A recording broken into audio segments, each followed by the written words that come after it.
Husband's secret call revealed. He married me solely for my family's fortune. Before we begin the story, make sure to subscribe to our channel and never miss more incredible stories every day. My husband lowered his voice and said, "Once the trust clears, I'm done pretending." I was standing barefoot in our dark kitchen with a glass of water in my hand when I heard it. Not imagined it. Not misunderstood it. Heard it. His voice came from the terrace, softened by the closed door, but not enough to hide the sentence that cut my marriage cleanly in half. For a few seconds, I honestly thought he had to be talking about someone else. Julian worked in brand strategy.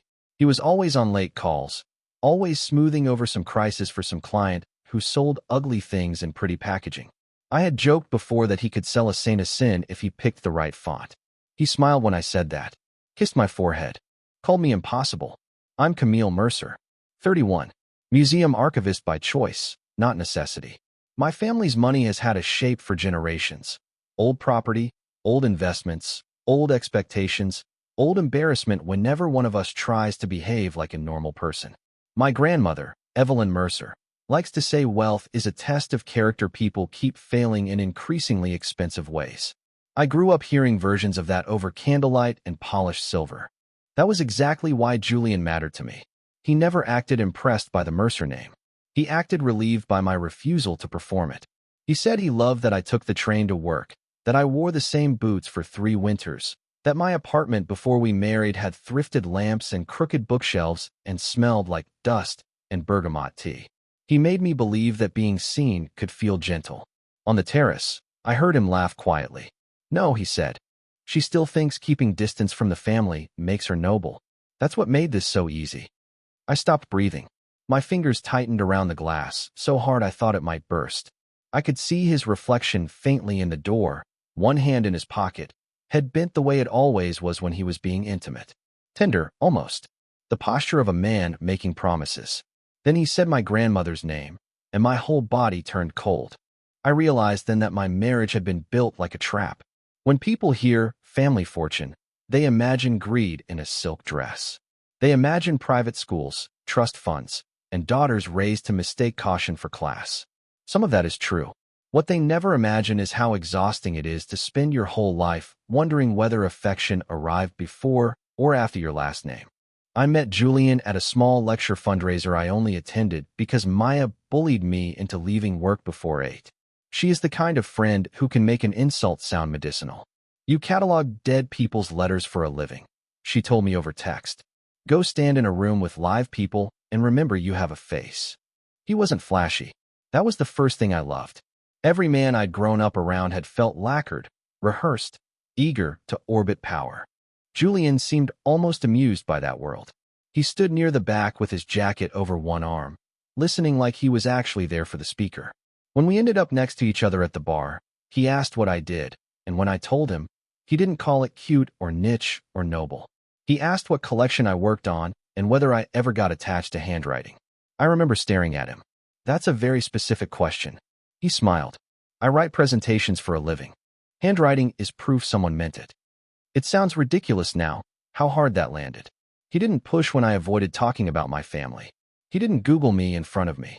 He didn't tell stories about people I should know. He took me to small restaurants where the tables wobbled and the servers were tired and no one cared who my grandmother was. He made normal life feel not like rebellion, but like permission. The warm memory that hurts the most happened 6 months in. It started raining hard after we left a used bookstore in Brooklyn. We ran under an awning, laughing, and Julian took off his coat and wrapped it around my shoulders. "You know what I like about you?" he asked. I said, "This should be humiliating. You never enter a room asking what it can give you." I kissed him first that night. Much later, after we married, I would remember that exact sentence and hear the calculation hidden inside it. Because maybe he had entered every room that way. The first crack appeared so quietly, I nearly called it love. After we got married, Julian became curious in ways that felt, at first, reasonable. Not greedy. Just interested. Married people merged calendars and habits and passwords, and eventually, sometimes, anxieties. I kept telling myself that. My family's legal structure is boring enough to cure insomnia. There are trusts, holding companies, properties owned through entities with names that sound like law firms and funeral homes. I had never wanted much to do with any of it. My grandmother kept control tight, and I was grateful. Money with too many rooms in it makes people strange. The first moment that unsettled me came at dinner one Thursday in February. I was reheating soup. Julian leaned against the counter with a glass of wine and asked, too casually, "When your grandmother eventually steps back, does control transfer evenly, or is there a discretionary mechanism?" I turned around with the ladle still in my hand. That sounded like a deposition. He laughed. Occupational hazard. One of my clients is fighting with siblings over an estate. Then my answer is that I don't know and don't want to. He accepted that too quickly. Or maybe I only think that now. A week later, he asked whether the family had ever considered selling the Connecticut property. Then whether my grandmother's attorneys were old school or aggressive. Then whether Mercer charitable distributions were approved quarterly or annually. None of the questions were outrageous on their own. Put together, they felt like fingertips testing windows. I told Maya about it over coffee, trying to sound amused. She set her cup down. "Camille, has he always asked about that stuff?" "Not always." "That's not an answer." I shrugged. "He says he's just trying to understand the landscape." "Of your marriage?" she asked. "Or of your inheritance?" I rolled my eyes then, because Julian was my husband and Maya distrusted polished men on principle. She had once described him as too smooth to have honest corners. I told her she was being dramatic. That same week, I came home early from the museum because our climate control system failed and half the staff were sent home. Julian was in his office with his laptop half shut when I walked in. He flinched. Actually flinched. Then smiled too fast. "Hey, thought you'd be late." "I work in a building full of paper," I said. We surrendered to humidity. He stood, blocking the desk for a second too long. That was the first time I noticed he had started guarding his screen. Then I found an envelope he should never have hidden. The envelope was wedged beneath a stack of trade magazines in the hall console, like he had tucked it away mid-distraction and forgotten it existed. I only saw it because I was looking for postage stamps. It was thick cream paper, the kind lawyers still use to make ordinary fear feel prestigious. It was addressed to Julian. Not our apartment, technically. The townhouse. He had updated his mailing address months before. I just hadn't paid attention. The return line was from a private banking division I recognized from my family's orbit, the sort of institution that never advertises because everyone who uses it already belongs to someone. I did not open it. I wish I could claim moral superiority, but really I was scared of what opening it would mean. I held it in my hand long enough to feel the weight, then slid it back where I'd found it. That night we attended a gallery benefit at the Mercer estate. My grandmother was in cobalt silk, dry-eyed and surgical as always. Julian was perfect beside me, hand at my back, soft voice, attentive smile. He charmed 2 trustees, asked intelligent questions about restoration costs, kissed my temple in front of an aunt who still believed no man under 40 could be sincere. Then my grandmother mentioned, in passing, that Naomi Park wanted to schedule a trust review next month. Julian's face did something tiny and ugly. It vanished so quickly I might have missed it if I hadn't already been looking for seams. "A trust review?" he repeated. Evelyn lifted one eyebrow. "Routine, darling. Not contagious." He smiled, but his glass clicked too hard against the table. Later, in the powder room hallway, I heard him hissing into his phone. "No, not next quarter. If Park is involved, it moves everything." I stepped back before he saw me. On the drive home, I asked lightly, "Busy night for you?" Julian kept his eyes on the road. "What's that supposed to mean?" "Nothing. You seemed tense when my grandmother mentioned Naomi." He laughed once. Not warmly. "Camille, not every sentence in your family is code. Then why are you acting like I accused you of something?" He turned to me at a red light, handsome and offended. "Because you're starting to sound paranoid." The word hit harder than it should have. At home, he slept easily. I lay awake beside him, staring at the ceiling, replaying the banking envelope, the trust review, the muttered call, the way paranoid had arrived too fast, too prepared. In the morning, his second phone rang. He snatched it up before I could see the screen. There are sounds your body learns before your mind catches up. The scrape of a chair before bad news. A car door at the wrong hour. A voice trying too hard to sound normal. By then, Julian's body had started warning me before his words did. The second phone appeared only in fragments after that. A rectangle under a newspaper. A vibration from his coat pocket after he'd left his regular phone charging in the kitchen. A charger in a travel bag that fit nothing we owned.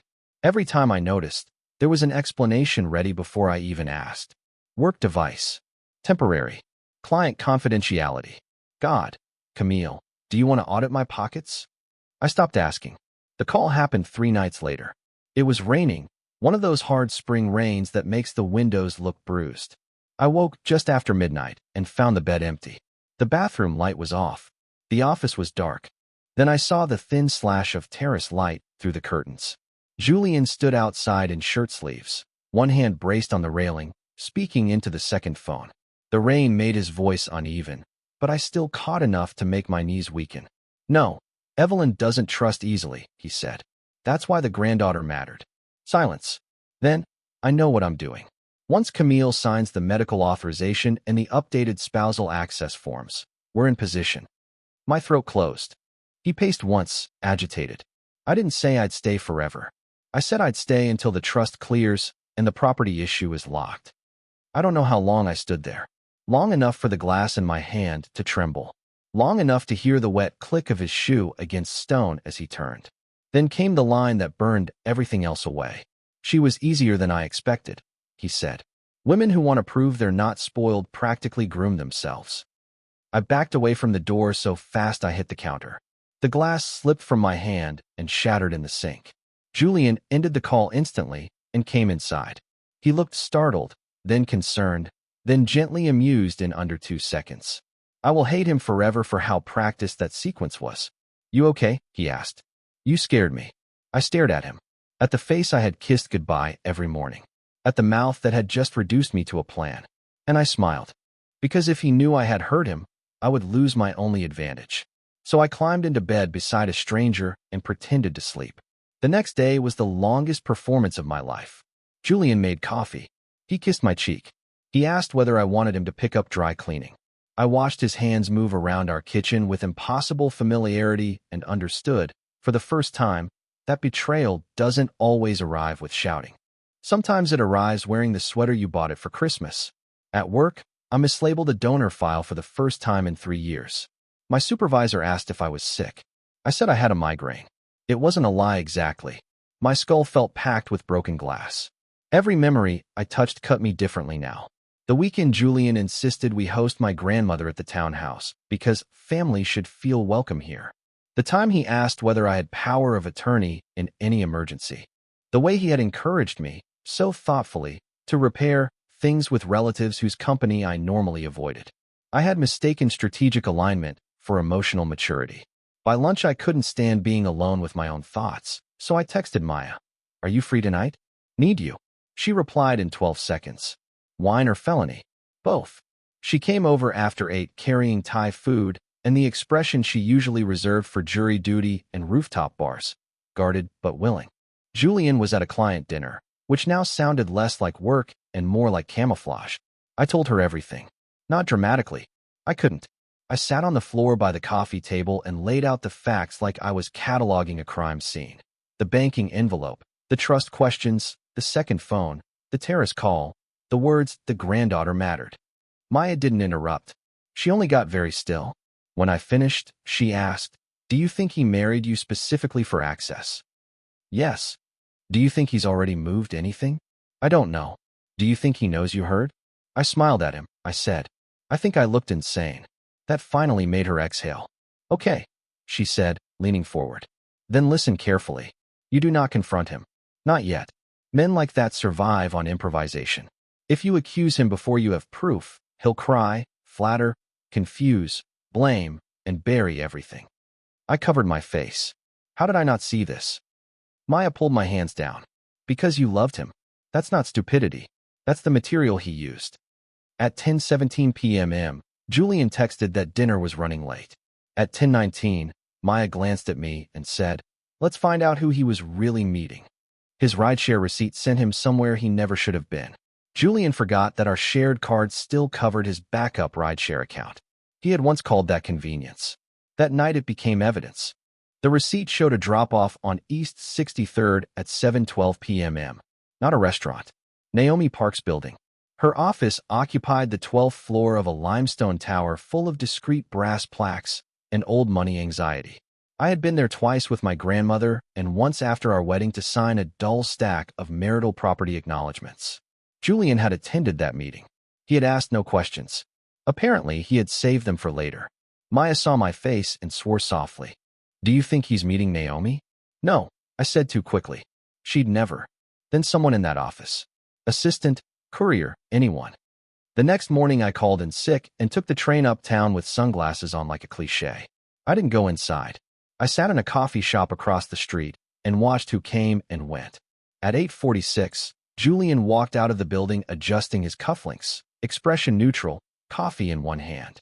He looked like a man leaving a dentist appointment, not a covert meeting about my family's legal structure. I took pictures. My hands shook so badly half of them blurred.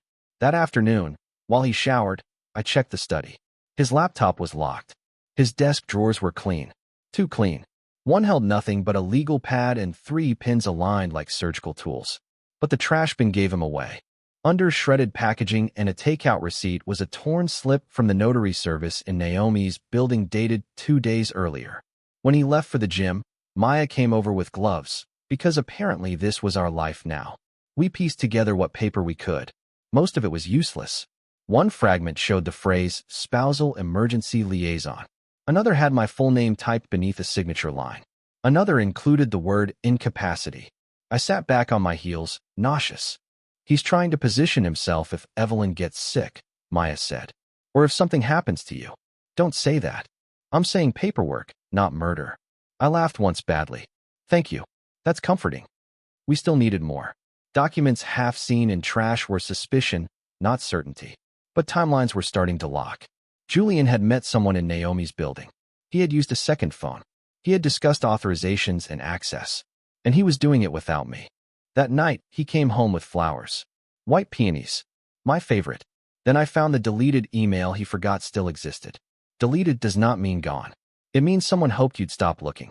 Julian had once used our home printer to send boarding passes from his personal email, and like most smart people, he had one lazy habit. The browser remembered him. He logged out eventually, but not from everything. When I opened the synced printer portal to find a scan Maya needed, a recent document history popped up in the corner. One file name stopped me cold. Mercer_estate_contingency_v3. PDF. I clicked before I could think better of it. The document itself was unavailable. Access required the original sender. But the metadata remained.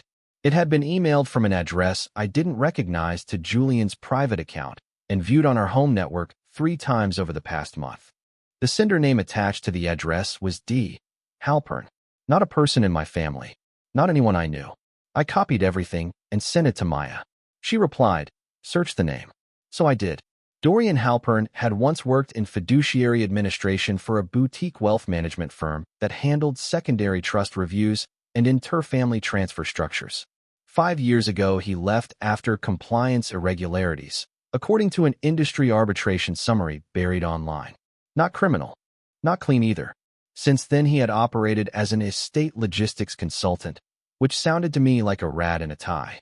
Maya came over that evening, sat at my kitchen table, and read the summary twice. "This isn't random," she said. "Julian's not just curious. He hired someone who knows how to navigate family money from the side door." I swallowed. For what? To become beneficiary? Maybe not directly. She tapped the table. Control matters more than ownership. If he can get you isolated, pressured, or signing broad access language around a family health event, he could influence distributions, property decisions, sale timing. Especially if Evelyn is older and everyone panics. That was when I remembered a conversation from 3 months earlier. Julian standing in the bedroom doorway, tying his tie, saying gently, "You know, if something ever happened with your grandmother, the family would expect you to be more involved. You should be prepared." Prepared. He had said it like concern. My grandmother had recently postponed a minor cardiac procedure twice. Private, routine, well managed. Only family and counsel knew the date had finally been set for May. Suddenly, the timing of everything looked monstrous. He wasn't trying to take my money in some cartoon divorce fantasy. He was positioning himself around Evelyn's vulnerability. And the next clue proved he had started before he met me. The story Julian told about how we met had always sounded ordinary enough to soothe me. A fundraiser, a conversation, coincidence. Two adults in the same city discovering each other without choreography. I had loved that version because it protected the one thing wealth makes hard to trust: spontaneity. It fell apart because Julian forgot that old cloud backups preserve what pride deletes. Maya knew a woman in digital forensics through her nonprofit board work. Not a hacker, nothing illegal, just someone who understood data trails and what people leave behind when they think erasing is moral rather than technical. We gave her only what we already had access to: shared device histories, old exported calendar files, document metadata, and the contact sync Julian had once linked to our home tablet. What came back 2 days later made me physically sit down. There was a calendar entry from 19 months before the fundraiser where I met him. The title read, Mercer Lecture/Daughter Attends? It had been imported from an older account and later deleted, but not before the sync captured it. The notes field contained one line: confirm via A. A turned out not to be an assistant or attorney. It was Amelia Cross. Julian's sister? No, that would have been simpler. Amelia was an events consultant who had worked twice with Mercer Foundation staff before I ever met Julian. She had enough access to guest expectations, enough proximity to hear names, habits, seating preferences. We found her invoice history through a public charity filing and one social photo she had carelessly left tagged years back. Julian had not stumbled into my orbit. He had been briefed into it. I couldn't stop shaking. I sat in Maya's passenger seat outside the museum and whispered. He targeted me. Yes, she said quietly. Before he knew me. Yes. I remembered the used bookstore in Brooklyn. The rain. The coat around my shoulders. Handwriting is proof someone meant it. How many lines had he rehearsed? How many traits had he studied? Did he know I would distrust obvious wealth, so he performed restraint? Did he learn my job title before asking me about it with that careful, admiring curiosity? That night, Julian came home with takeout from my favorite noodle place and a bottle of wine. He found me on the couch and touched my ankle. You've been distant, he said. Did I do something? The tenderness in his voice was almost enough to break me. I looked at the man who had arranged an encounter with my life like a business development strategy and said, I'm just tired. He smiled with genuine relief. Then he asked me to sign something before dinner. The packet was clipped neatly, 7 pages thick, and introduced as though it were forgettable. Nothing urgent, Julian said, setting it beside my bowl. Just updated emergency documents from Naomi's office. In case anything happens while your grandmother has that procedure. I stared at him. It took all the strength I had not to let my face empty out. I didn't know Naomi sent things through you, I said. She didn't directly. Someone in the office forwarded them. It's practical stuff. Spousal notification, temporary coordination authority, contact permissions. Boring. There it was again. Practical. Boring. Prepared. Every dangerous move in my marriage had arrived dressed as efficiency. I flipped the top page without really reading. He watched me too carefully. The language was dense but clear enough in the places that mattered. Liaison access, communication permissions, emergency coordination, provisional document retrieval. It did not make him owner of anything. It made him adjacent to every door. I'd rather Naomi explain this herself, I said. Julian's expression barely changed.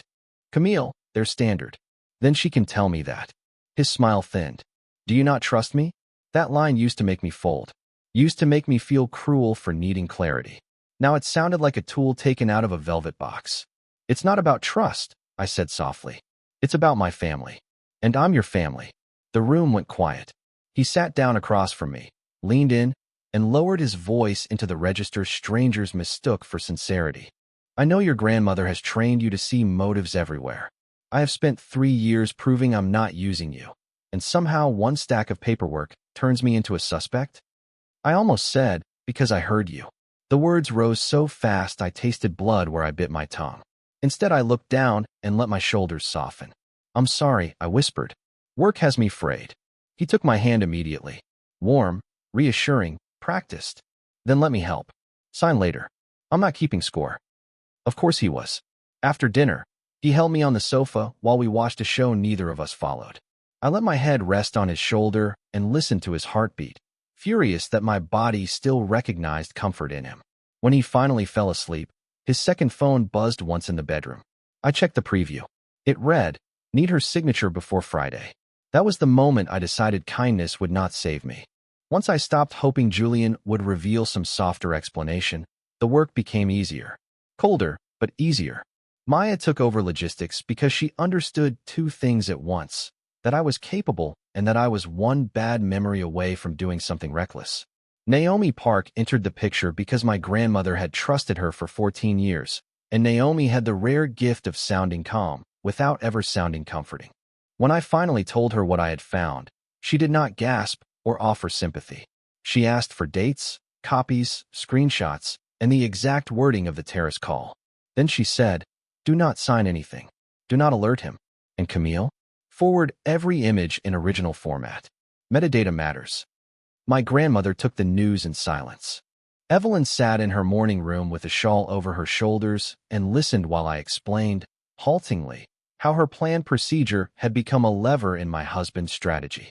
I expected anger or shame or that terrible old family instinct to contain scandal at the expense of truth. Instead, she asked one question. "Did he ever love you?" I looked at my hands. "I don't know." Her eyes softened for one brief second. "That may end up being the only mercy in this." Naomi confirmed what Julian's packet really was: an attempt to establish broad spousal visibility around sensitive trust communications under the cover of family medical contingency planning. Not enough to steal outright. Enough to influence, pressure, intercept, and exploit confusion. Combined with Dorian Halpern's consulting, it was a sophisticated social entry point. Ugly, plausibly deniable, effective if no one looked closely. So we built a reveal around the thing Julian valued most: controlled appearances. The Mercer Foundation's spring gala was in 6 days. Half the family would attend. So would donors, trustees, counsel, and several people from institutions Julian enjoyed impressing. Naomi suggested a smaller legal ambush. Evelyn disagreed. "No," my grandmother said, voice like glass. "He performed this in society. Let society watch it fail." The plan was precise. Julian believed the gala included a private pre-event trust briefing for key family members because, in a sense, it did. Naomi would present revised procedural documents. Evelyn would ask Julian to join as my spouse. Screens would already be in use for foundation materials. Maya would manage the audio file from the terrace backup I'd captured on our home security mic without realizing it. All we needed was one final confirmation. The next morning, Julian called Dorian from the second phone. And this time, I recorded every word. The gala smelled like white roses, old wood, and expensive restraint. Mercer events always looked effortless in the way only heavily paid effort can achieve. Silver trays floated. String music murmured. My grandmother received guests like a queen who had long ago made peace with being underestimated by men in tuxedos. Julian looked radiant. That is the word that keeps humiliating me, because even then, even with a recorder in my clutch and Naomi's marked documents waiting upstairs, a part of me still saw the man I had married. He adjusted my bracelet before we entered. He whispered, "You look nervous," and pressed his thumb to my wrist like he was steadying me. "I'm fine," I said. "After tonight," he murmured, "things may finally feel simpler." I almost smiled at the cruelty of that. An hour into the reception, Evelyn requested that immediate family and counsel step into the library for a procedural review connected to the upcoming medical leave and foundation authorizations. It sounded dry enough that no one suspicious would resist. Julian came willingly. Why wouldn't he? He believed he was walking toward legitimacy. The library doors closed. Naomi stood at the front near the mounted screen. Maya remained by the sideboard with a tablet, looking like a friend who had been invited for moral support, not detonation. Julian took his place beside me, hand on the back of my chair. Naomi began with routine language, then shifted.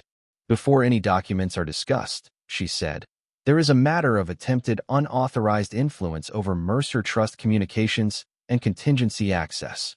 Julian's hand stilled. I stood because if I stayed seated, I thought I might faint. That influence came through my husband.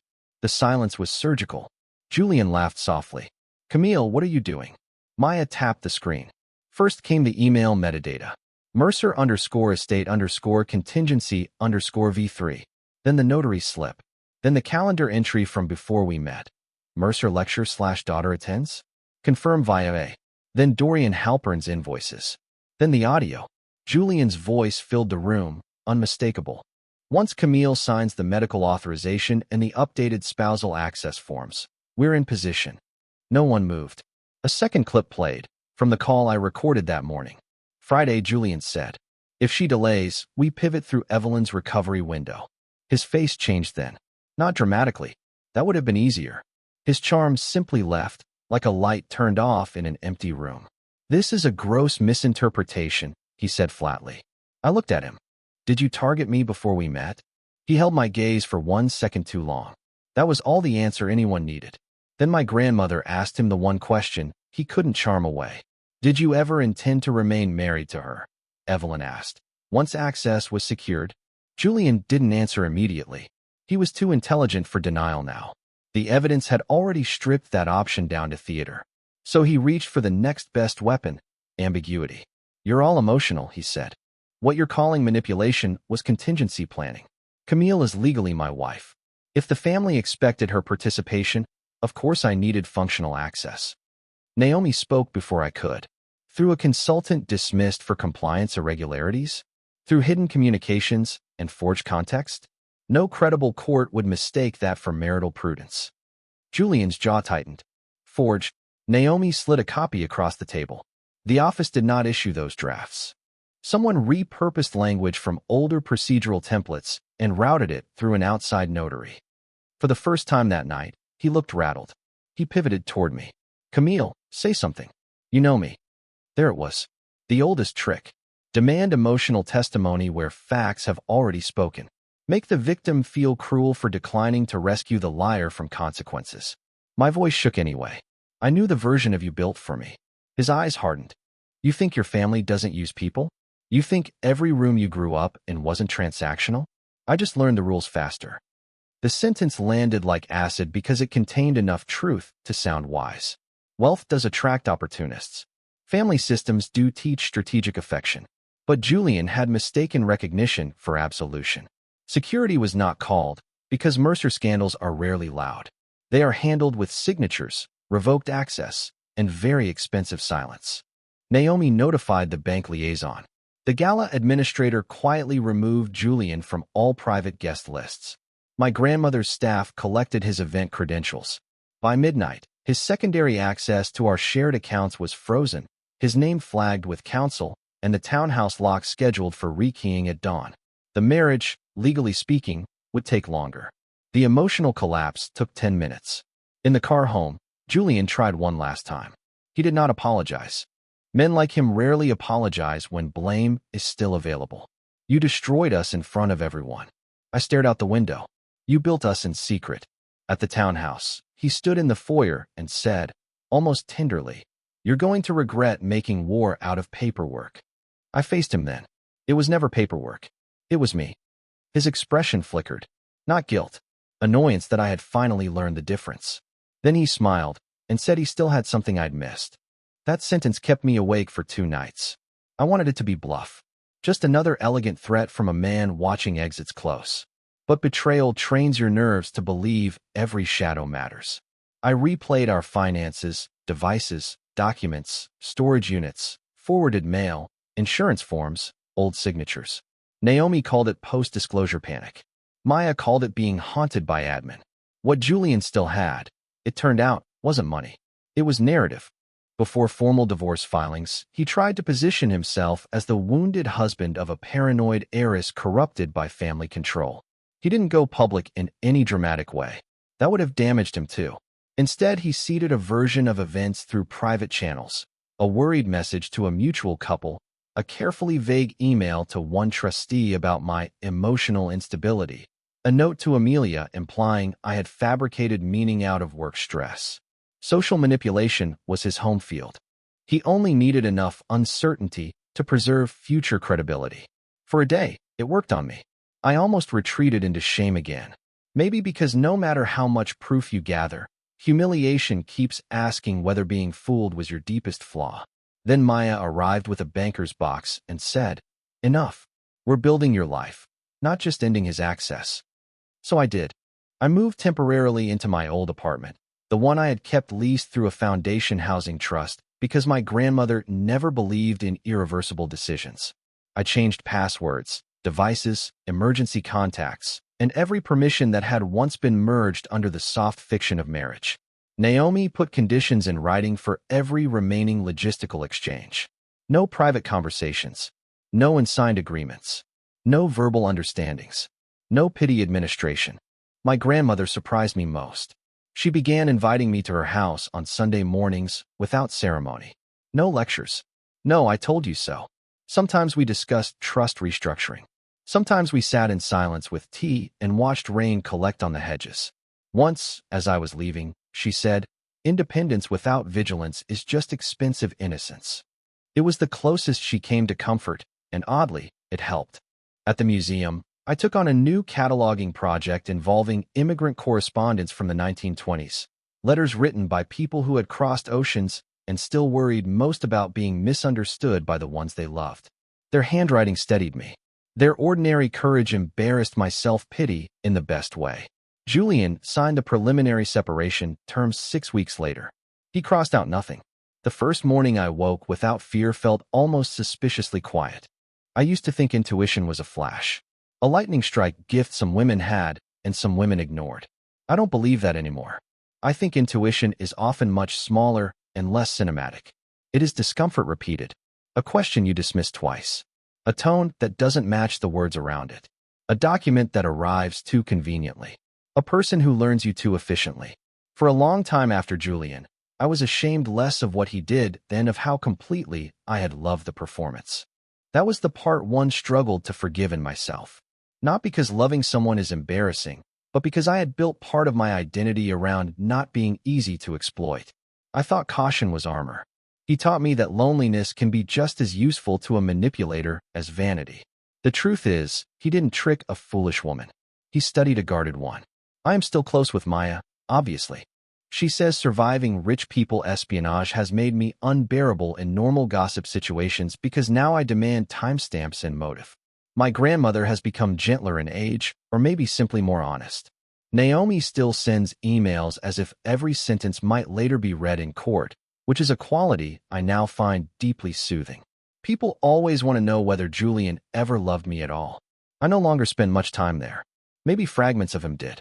Maybe he enjoyed me the way some thieves enjoy beautiful houses while mapping the exits. It doesn't change what he built. It doesn't change what I almost signed away because I wanted tenderness to be true. So here is the practical warning I wish someone had given me sooner. Be careful with anyone who treats your boundaries like obstacles they can lovingly optimize. Real love can ask questions. Real love can want a future. But when someone consistently frames access as intimacy, paperwork as trust, urgency as devotion, and your hesitation as cruelty, stop and look harder. Last week, I was in the conservation room, rehousing a box of letters into acid-free folders while late afternoon light moved across the tables. Dust floated gold in the air. No one was asking me for signatures. No one was performing care. My phone was face down. My pulse was steady. For the first time in a year, ordinary life felt luxurious.